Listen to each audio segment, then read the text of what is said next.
14 giza hartzaren liburu musikatua plazaratu dute Jon Eierabide musikariak eta Xabier Sagasta ilustratzaileak Gatuzain argitaletxearen eskutik. Hainbat ikerketen arabera jatorria duela 20.000 urte duen historiari rap doinuz eta ilustrazio sortutako soineko berria eskaini diote. Arratsaldeon ikus-entzuleok, baina mesolitikoko gaiak bakarrik ez, gaur egun ere gizaki eta animalien artean pilpilan diren gaiak izango baititugu aipagai. 2015-tik ahazle askoren amets gaizto bihurtu den hegazti-gripea eta kanpoko hazkuntzaren debekuaz arituko baikara LBko sindikatuko kideekin. Ongi etorri!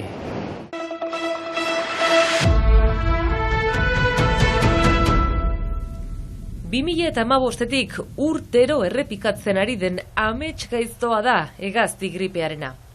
Bereziki, Bande eta Luag eskualdeetan dago edapen handiena une honetan, eta estatuak hartu duen neurria, hegaztien kanpoko hazkuntza debekatzea. Hegazti guztiak beraz, barnean altxiki behar dituzte. Zaro astapenetik goiti, Frantzia pasada arrisku maila gorarat, eta beraz behartzen gaituzte gure kabalak barnean atxikitzea. Eta guk betidanik jandugu bezala hori errefusatzen dugu, guretzat ezinezkoa baita, bai teknikoki eta bai etikoki. Elbek, Ainiza Monjolosen egindako prentxaurrekoan salatu du, estatuaren osasun politika txarra dela erruduna, lobi industrialen mesede egindako neurriekin. Gro industrian batez ere AT merkatua menperatzen dute 3-4 enpresa handiak eta horiek dute beren interprofesioarekin haiek dituzte arauak plantaren sartzen. Bere zerbitzuak haien zerbitzuko dituzte eta gu ez giren ez deus, guk berditugu pairatu arau zentzugabeko arau horiek. Izan ere hegazti griparen aitzinean kanpoko hazkuntza debekatu dute, uste baitute txori migratzaileek dutela edatzen eritasuna. Elberen iritziz ordea, garraioak du edatzen. Eta birusa departamentuan sartuz gero, kontaminatuta dauden tokitatik datozen kamioiengatik izanen dela ohartarazi dute. Beste departamentuetatik garraioak joan etorrian jarraitzen dutela salatuz. Elbek hainbatetan debekatzea eskatu duen arren. Hazkuntza industrialak, dentsitate handiko hazkuntzak eta garraio hainitzek birusa barriatzen dutela eta kabala ahula jartzen dutela birusari begira. Eta jaz frogatu izan da, aurten jazko neguan eta urte astapenuntan, nun kabala guziak barnean ziren lekuetan ere birusa barriatu da ikaragarri, sekula maino gehiago. Europak inoiz izan duen hegazti griparen krisi handiena dela diote 50 milioi hegazti sakrifikatu ostean. Hegaztiak barnean atxikitzea irtenbide egokia ez dela argi geratu dela esan dute, eta fokuen 0,0 baino ez direla izan kanpoko hazkuntzan. Horregatik, kanpoko hazkuntza debekatzea onartezina dela diote beste behin. Kanpoko hazkuntzak ez duela erantzukizunik edo biziki guti birusaren barriatzean, baina industriak duela erantzukizune nagusia arazo hortan, eta baina erraiten ginen bezala, iduritzen zauku sanitarioak baino ekonomikoak duela manatzen eta industriak ditu bere legeak plantaren sartzen eta estatuak hori sustengatzen du eta gurezat onartezina da hori. Ildo horretan neurri guztiak laborari txiki eta kanpoko hazkuntza egiten dutenengan jartzen dituztela salatu dute eta egiten ari diren kontrolak errefusatzen. Horrelako neurrien eraginez, urtero azle askok lanbidea uzten dutela diote. Horregatik, kontrolak eta jakinarazpenak jasotzen dituzten laborariei sustengua emango dietela aldarrikatu dute Elbetik. Ez dietela bakarrik utziko eta birusa sartzen bada, estatua egin dute erantzule. Kanpoan hasi nahi dituztenak sustengatuko ditugula eta mehatxu horrenpean egia da biziki zaila dela bakarrik jardokitzea, ze heldu dira usu 2 edo 3 agente, badute legea haiekin eta presio ikaragarria maiten dute eta maleruski begehienak amorre maiten dute, orduan ez badugu kolektiboki erantzuten, denak janen gaituzte banan. Dagoeneko 3 etxalde izan dira kontrolatuak eta zigor administratiboak ukan ditzakete, besteak beste isunak, lan egiteko debekua edo kalte ordainak ez jasotzeko agindua. Isunen gainetik kanpoko hazkuntzarekin jarraitzeko asmoa azaldu dute Elben.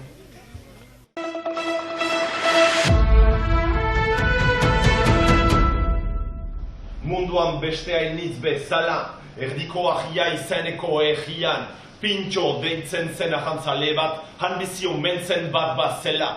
Jon Eierabidek 14 ipuin musikatua plazaratu du berriki Gatuzain argitaletxearen eskutik. Milaka urte dituen istorio zahar bat oinarri hartuta, soineko berria eman dio Ziburutarrak. Lehengo musika talde batekin, zo taldearekin ibiltzen nintzela, eta bilatzen dituen ipuin sajetan eta euskal kulturak atxiki dituen kantu edo ipuinetan metamorfosi historio batzu. Eta hola aurkitu nuen Barandiaranek 1920 urtearen inguruan, ataun egian, ipuin bat idatzira pastu zuena, eta ipuin horretan agertzen zen metamorfosiaren historio bat. Ateratu zuen izugarrizko kongroa! Bilaketa horretan ohartu zen Barandiaranek bildutako istorioarekin elementu antzekoak partekatzen zituela, Serkanek 19. mendean bildutakoekin. Serkan zen frantses hezkuntzako ministro edo aholkulari bat, eta bere ibili zen Siberu eta Basen Nafarroan gaindi 19. mendean, eta idatzira pastu zituen bere lanak, eta Gatuzainak ere argitaratu zuen lan hori. Eta ipuin guzti horien artean ere agertzen zen momentu gako hori beste izenburu batekin. Eta hor, hasi nintzen pentsatzen, ipuin horrek merezidu lantzea, bada zerbait hemen atxikia izan dena ipuin horren inguruan, eta sartu nintzen, mogildu nintzen ipuin horretan. Eierabidek bere lanean 14 giza hartzaren istorioa kontatu eta kantatu digu. Aita arrantzaleak diru goseak bultzatuta semea galduko du. Ipuinean, hortik goiti 14 bizipenak jarraituko ditugu. Giza hartzak aberen laguntza ere jasoko du eta bere jarrera egokia saritzeko metamorfosia gaitasun magikoa emango diote. Oztopoak gainditzen lagunduko dion boterea. Jon Eierabideri aldiz, estatu batuetan bizi den eta istorio hau denbora luzez ikertu duen Rosalind Frank ikerlariak lagundu dio, istorio zaharrau hobeto ulertu eta nondik norakoak ezagutzen. Nungoa den ipuin hori oso zaila dela ertea, zenta Europa osoan eta urgunago ere atsemaiten da momentu gako horien aztarna. Noizkoa seguraski mesolitikoa izango dela, hori da gure aroa baino 20.000 urte lehenago inguru. Zendako, zenta ipuin horrek dauka kosmobizioan hartzen du hartza gure arbaso gisa. Beraz hori izango da abeltzaintza eta nekazaritza neolitikoan asmatuak izan eintzin. Milaka urte izanagatik, egun baliagarriak zaizkigun irakasgaiak ere uzten dizkigun istorioa da gainera. Lehen parte horretan aipatzen den, beraz, aberaste goxe hori kasu ematea, muzin egitea, eta gaurko gizarte kapitalista ustel horretan mezua hor da. Tamalez ipuinan aita bat gai da ustea bere semea aberasteko. Eta bigarren mezua, kokatzen girela naturaren baitan, gaur egun dena plastifikazio, petrolez gainezka, uranioz gainezka eta meategiak denetan eta lujaseatzen dugula, behiro errepikatzea, gu abereak gira, naturaren baitan gira, bat hiltzen badugu, gu hiltzen gira. Baina irakasgaiez gain, interpretazio anitzak eta hipotesiak ere baditu ipuin honek.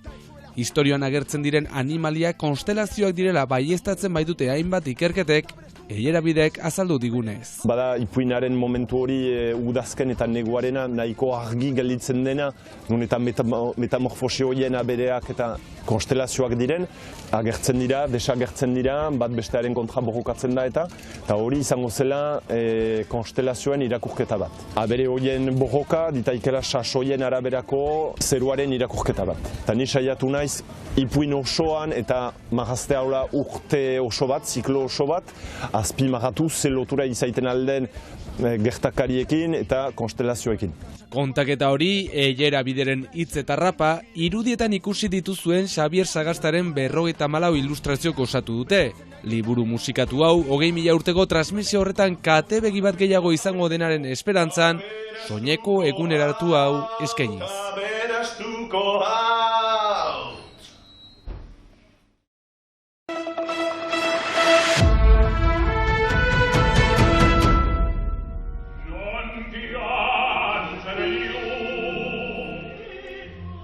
Iparraldeko Orkestra Sinfonikoak urteberriko kontzertua eskaini du Baionan. Victorien Manusten zuzendaritzapean 70 bat musikarik emanaldi ederra eskaini diote publikoari. Ikusentzuleok Iparraldeko Orkestraren kontzertuaren irudiekin agurtuko dugu gaurko saioa. Bihar arte!